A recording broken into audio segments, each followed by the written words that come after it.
Bonsoir à tous, j'espère que vous allez bien et que vous passez de très bons moments. Nous allons parler ce soir de la 4e loi spirituelle.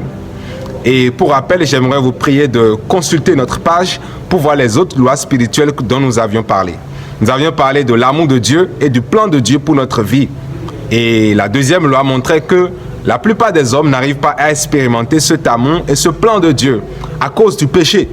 Mais la 3e loi vient nous dire que Jésus-Christ est la seule solution de Dieu pour le péché de l'homme. À travers Jésus-Christ, nous pouvons être sauvés et être réconciliés avec Dieu. Alors, la 4e loi vient ajouter à ceci. Est-ce que ça suffit de connaître les 3 lois spirituelles? Non. Nous devons accepter personnellement Jésus-Christ. Ensuite, nous pouvons connaître et expérimenter l'amour et le plan de Dieu pour notre vie. Nous devons accepter Jésus-Christ. La Bible pouvait le dire dans Jean 1,12. Mais à tous ceux qui l'ont reçu, à ceux qui croient en son nom, Jésus-Christ, la parole, donne le pouvoir à ces personnes de devenir enfants de Dieu. Donc vous comprenez par là qu'on ne naît pas enfant de Dieu, mais on devient enfant de Dieu. Jésus-Christ n'est pas seulement mort à notre place. Nous devons l'accepter comme notre sauveur et nous devons savoir qu'il est aussi ressuscité d'entre les morts. 1 Corinthiens 15, 3 à 6 pouvait dire, Jésus-Christ est mort, il a été enseveli et il est ressuscité le 3e jour. Il a été vu par Céphas, puis par les 12. Il a été ensuite vu par plus de 500 frères à la fois. Lorsque nous acceptons Jésus-Christ sincèrement du fond de notre cœur, nous expérimentons la nouvelle naissance, dont parle Jean 3, 1 à 8.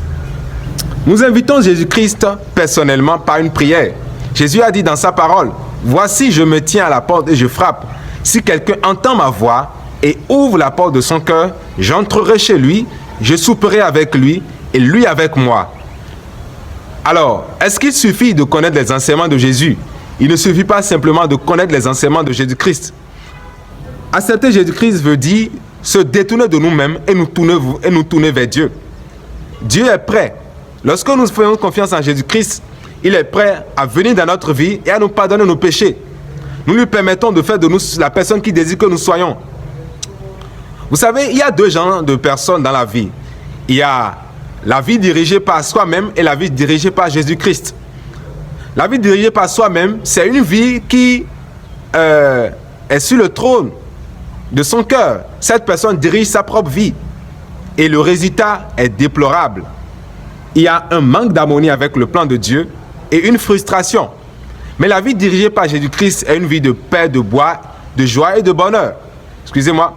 Et cette vie est en harmonie avec le plan de Dieu. Lesquelles des vies voulez-vous ressembler? La vie dirigée par soi-même ou bien la vie dirigée par Jésus-Christ? Alors, si vous voulez que votre vie soit dirigée par Jésus-Christ, vous pouvez maintenant l'accepter par une prière. Prier, c'est parler avec Dieu. Dieu connaît l'attitude de votre cœur. Ce ne sont pas seulement vos paroles qui l'intéressent, mais l'attitude de votre cœur. Alors, nous vous suggérons cette prière.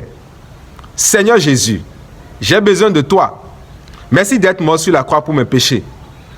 J'ouvre la porte de mon cœur et je te reçois comme mon Seigneur et mon Sauveur. Pardonne-moi mes péchés. Merci pour le don de la vie éternelle que tu me donnes. Prends la direction de ma vie. Je te suivrai pour le reste de ma vie. Amen. Alors, cette prière exprime-t-elle le désir de votre cœur? Si oui, faites cette prière avec moi. Et là, Jésus-Christ viendra dans votre vie et vous êtes sauvés. Merci beaucoup. Et nous allons faire le résumé des 4 lois spirituelles sur notre chaîne YouTube appelée On nous en dit Mathieu. Et je vous prie d'être branchés. Merci beaucoup. Ciao.